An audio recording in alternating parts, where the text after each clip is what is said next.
about a very easy green top guideline, that is guideline 73, which talks about preterm pre-labor rupture of membranes from 24 weeks of gestation.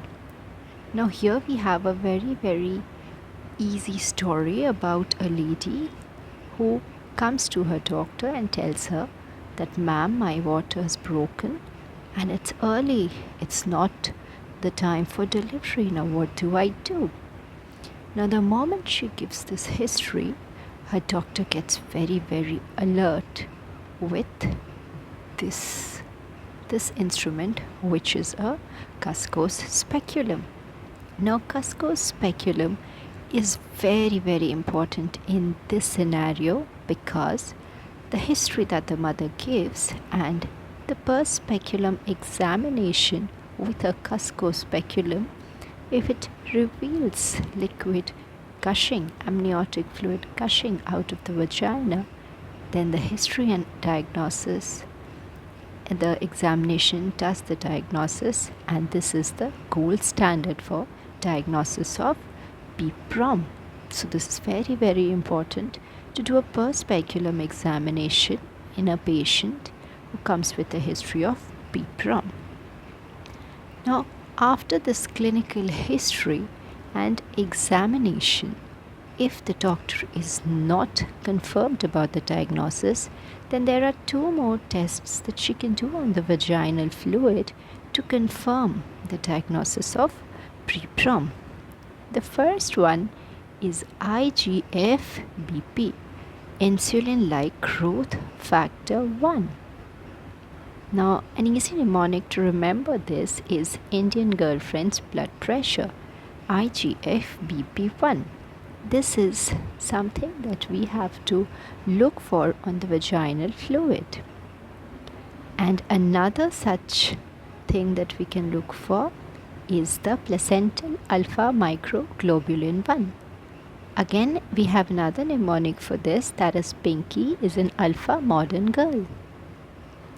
So these are easy ways to remember these 2 factors, that is IGF-BP1 and PAMG1, which are to be looked for in the vaginal fluid to confirm the diagnosis of PPROM.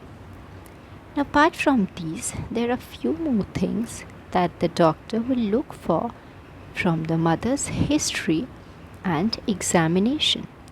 She will ask her for fever, she will ask her for malaise, she will ask her for any abdominal pain or abnormal vaginal discharge, which is either foul smelling or is of a very offensive color.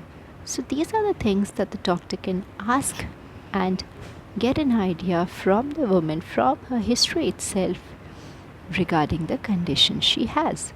These things are important to rule out a very grave consequence of PPROM, that is chorioamnionitis. Apart from these, the vaginal fluid is also taken for a high vaginal swab to diagnose any colonization by the group B streptococcus, which is a situation which requires a different sort of a management, which we will discuss in the next guideline. So this is what we investigate on the vaginal fluid. Apart from these, we will definitely examine the lady and do a clinical assessment of her blood pressure, of her pulse and her general clinical picture. Then we come on to the investigations, that is the blood investigations. We will have to look for the WBC count to see if it is raised and indicating any infection that might be there, and the CRP.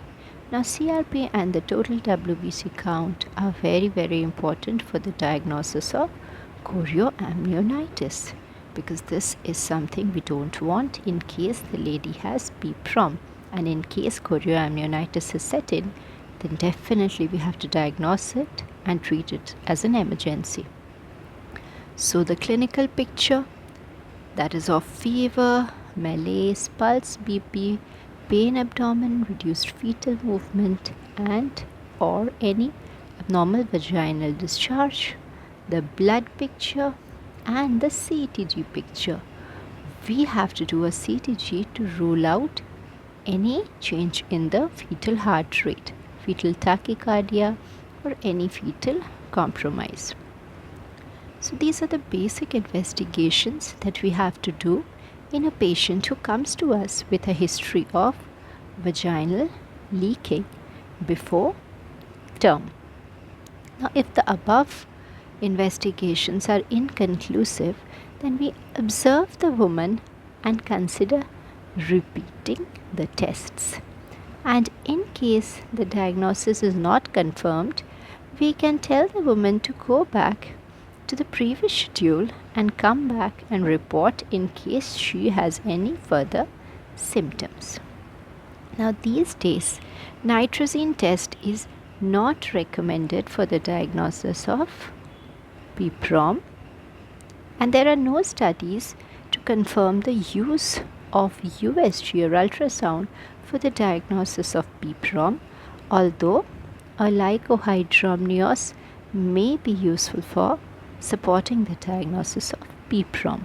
So this is how, from the clinical picture, history, examination, general survey, vaginal, blood investigation, and CTG, we get an idea about the diagnosis of PPROM in a woman who comes to us with leaking before term. That is it.